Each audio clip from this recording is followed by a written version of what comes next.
नमस्कार दोस्तों, बहुत बहुत स्वागत है। दोस्तों आज की इस वीडियो में मैं जेटेट 2016 के क्वेश्चंस बताने जा रहा हूं कि किस प्रकार आपके क्वेश्चंस आए थे। देखिए यहाँ पर जो मैं क्वेश्चंस आपको बताने जा रहा हूं ये 6 to 8 में जो एग्जाम हुआ था जेटेट का, उसके क्वेश्चंस मैं बताने जा रहा हूँ। ठीक है, मैं आपको बता दूं यहाँ पर मैं सिर्फ सीडीपी यानी चाइल्ड डेवलपमेंट एंड पेडागोजी के 30 प्रश्न जो थे वो मैं बताने वाला हूँ कि कौन कौन से प्रश्न आए थे। और आपके इसी प्रकार आपके जेटेट 2024 जो 23 तारीख से फॉर्म भरी जाएगी इसमें भी आएंगे। मैं आपको बता दूं ये जो मैं आपको दिखा रहा हूँ ओरिजिनल क्वेश्चन है दोस्तों, ऐसा नहीं कि कोई भी क्वेश्चन डाल के बोल दे कि ये जेटेट 2016 का है। और ये क्वेश्चन कहीं नहीं मिलेगा दोस्तों, सिर्फ हमारे पास मिलेगा। और अगर आपको इसका पीडीएफ चाहिए, अगर आपको इसका पीडीएफ चाहिए, अगर आपको इसका पीडीएफ चाहिए तो मात्र 11 रुपया पेमेंट आप हमें करते हो तो मैं इसे आपको दे दूंगा। ठीक है, फ्री ऑफ कॉस्ट का कोई चीज़ अच्छा नहीं होता है, इसलिए मैं आपको पैसे में दूंगा। 11 रुपये आपको पेमेंट करना है हमारे क्यूआर कोड के थ्रू।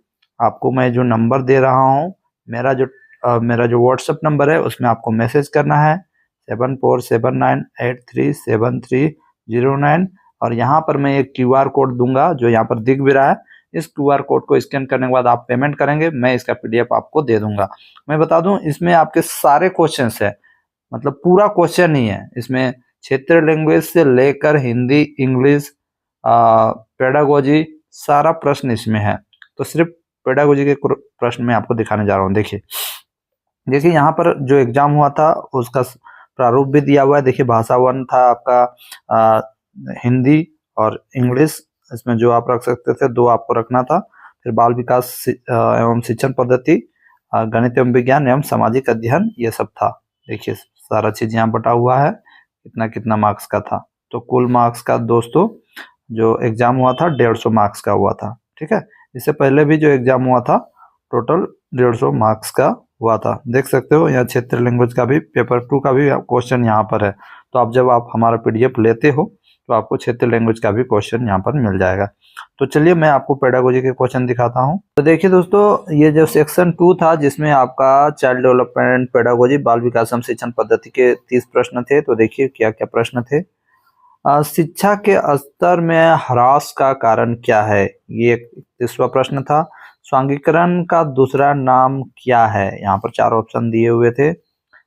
लज्जा एवं गर्व का भाव किस दशा में विकसित होता है। निम्नलिखित में से मूल्यांकन शिक्षण के लिए किस रूप में सहायक है। यहाँ पर ये क्वेश्चंस मैं इसलिए बता रहा हूँ क्योंकि इससे आपको पता चलेगा कि आपके एग्जाम में किस प्रकार के प्रश्न आ सकते हैं। बुद्धि एवं सृजनात्मकता क्या है। मैं आपको बता दूं मैं जेटेट के नोट्स भी बना रहा हूँ। नोट्स आपको 1 सप्ताह के अंदर मिल जाएंगे पूरा सिलेबस का। यदि चाहिए तो आप हमसे प्राप्त कर सकते हैं, इसलिए आप लोग हमारे टेलीग्राम ग्रुप में भी अवश्य जुड़ जाएं। सारे लिंक्स मैं दे रहा हूँ, टेलीग्राम ग्रुप का लिंक दे रहा हूँ, व्हाट्सएप चैनल का लिंक दे रहा हूँ, सारा कुछ मैं नीचे दे रहा हूँ, आप लोग जाके जरूर देखिएगा। 36वां प्रश्न था आपका, निम्नलिखित में से संयुक्त राष्ट्र संघ का कौन सा संगठन शिक्षा से संबंधित है। 37वां प्रश्न है, किस उम्र तक बच्चे में आदत विकसित होती है। देखिए इसमें 4 ऑप्शन थे। आगे देखिए निम्न में से कौन सा विकास का सिद्धांत है, इनमें से जो है कौन सा विकास का सिद्धांत है। 39वां प्रश्न है, बाल विकास की प्रणाली है, क्या है भैया।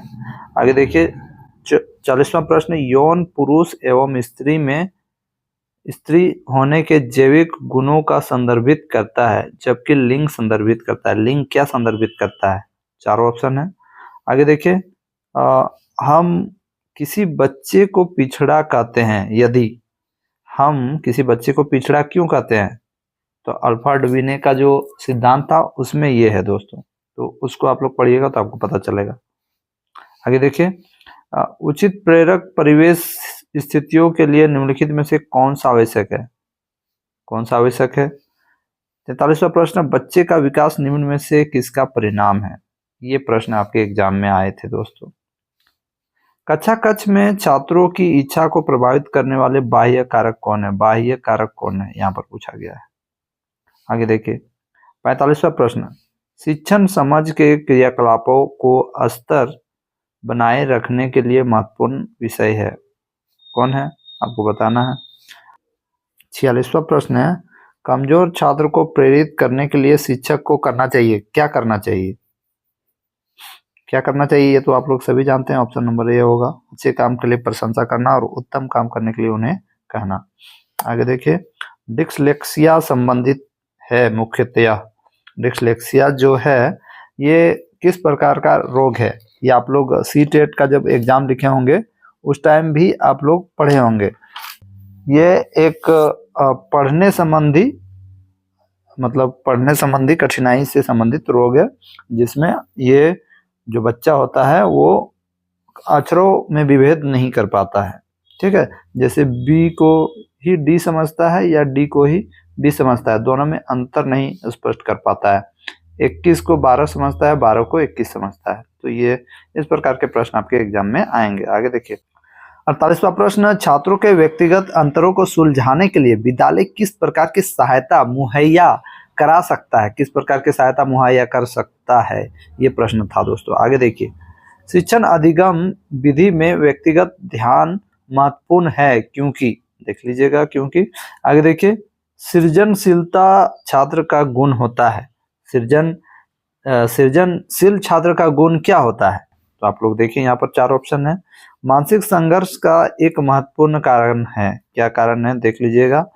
देखिए 52वां प्रश्न आपका आया था, मूल्यांकन को उपयोगी और रोचक विधि बनाने के लिए किसी को भी सावधानी बरतनी होगी। आगे देखिए 53वां प्रश्न आपके एग्जाम में आया था, निम्नलिखित में से उत्प्रेरणा कौन सा कारक नहीं है? उत्प्रेरणा से कौन सा कारक संबंधित नहीं है? 54वां प्रश्न, उच्च बुद्धि लब्धि संपन्न एक छात्र अध्ययन में अच्छा नहीं कर रहा है, शिक्षक के लिए सबसे अच्छी क्रिया विधि क्या है? ये 54वां प्रश्न था दोस्तों, ऑप्शन आपके नीचे हैं। 55वां प्रश्न, आपकी कक्षा के कुछ छात्र विशिष्ट रूप से मेधावी हैं, आप उन्हें पढ़ाएंगे। 54वां प्रश्न, कहानी सुनाने की सफल रणनीति बनाने के लिए किसी शिक्षक को क्या करना चाहिए? क्या करना चाहिए दोस्तों, आप लोग समझते ही होंगे, आप लोग पढ़े हैं तो। 58वां प्रश्न, छात्रों को गृह कार्य देते समय निम्नलिखित में से क्या आवश्यक नहीं है? कौन सा आवश्यक नहीं है? ठीक है। 59वां प्रश्न देखिए, क्या श्यामपट्ट व्यवहार करते समय निम्नलिखित में से किस बिंदु पर ध्यान दिया जाता है? किस बिंदु पर ध्यान दिया जाता है आप लोग जानते होंगे। 60, क्वेश्चन नंबर 60, मनोविश्लेषण सिद्धांत के अनुसार विसामान्य व्यवहार होने का कारण क्या है? उसमें सक्रिय अचेतन मन, व्यक्ति की दमित क्षमताएं, इनमें से दोनों, इनमें से कोई नहीं। तो ये आपके टोटल 60 प्रश्न। तो ये आपके 30 प्रश्न पेडागोजी में क्लास 6 to 8 में आए थे, 2016 के टेट परीक्षा में आए थे। तो आप लोग इन प्रश्नों को देख लीजिएगा, ऐसे ही प्रश्न आपके एग्जाम में आएंगे। और एक बात मैं कहना चाहूँगा, इसका पीडीएफ यदि चाहिए, पूरा पीडीएफ एग्जाम का 6 to 8 का, तो आपको 11 रुपया लगेंगे। और अगर 1 to 5 और 6 to 8 दोनों का चाहिए तो 20 रुपया में आप लोग ले सकते हो। इसके लिए आपको हमारे व्हाट्सएप नंबर पे मैसेज करना होगा और व्हाट्सएप के थ्रू आप प्राप्त कर सकते हो। मैं एक स्कैनर दूंगा, स्कैन करने के बाद आप लोग पेमेंट कर सकते हो। ठीक है, इसमें आपके सारे क्वेश्चन हैं जो मैं आपको दिखाता हूँ। देखिए मैथ के भी क्वेश्चन है, मैथ के क्वेश्चन के साथ आपके सारे क्वेश्चन है, मैथ साइंस से लेकर क्षेत्रीय लैंग्वेज सारा क्वेश्चन है दोस्तों। ठीक है, यहाँ पर सारे लैंग्वेज के भी क्वेश्चन है, कुड़ुक है, जितने भी लैंग्वेज, कुड़ुक खड़िया, मतलब पूरा जे-टेट का जितने भी क्वेश्चन था, जितने भी लैंग्वेज थे, मुंडारी, सारे लैंग्वेजों का ये क्वेश्चन यहाँ अवेलेबल है। असुर, ये सब जितना का हुआ था सारा अवेलेबल यहाँ पर मिलेगा, चाहे खोरठा हो, संथाली हो या जो भी हो, सारे क्वेश्चंस आपको यहाँ पर मिल जाएंगे। तो आप लोग दक्षिणा स्वरूप यदि देखिए यहाँ पर संथाली का है, तो दक्षिणा स्वरूप आपको अगर 20 रुपया पेमेंट करते हो हमें, हमारे नंबर पे, हमारे स्कैनर पे, नंबर है फिर से मैं दिखा दूँ। ठीक है, इस नंबर पे आप लोग मैसेज करोगे, व्हाट्सएप नंबर, उसके बाद मैं स्कैनर दूंगा, आप उसमें पेमेंट करोगे, उसके बाद आपको 20 रुपया में 1 to 5 और 6 to 8 दोनों का क्वेश्चन ओरिजिनल वाला मिलेगा, जिसमें पूरा क्वेश्चन रहेगा।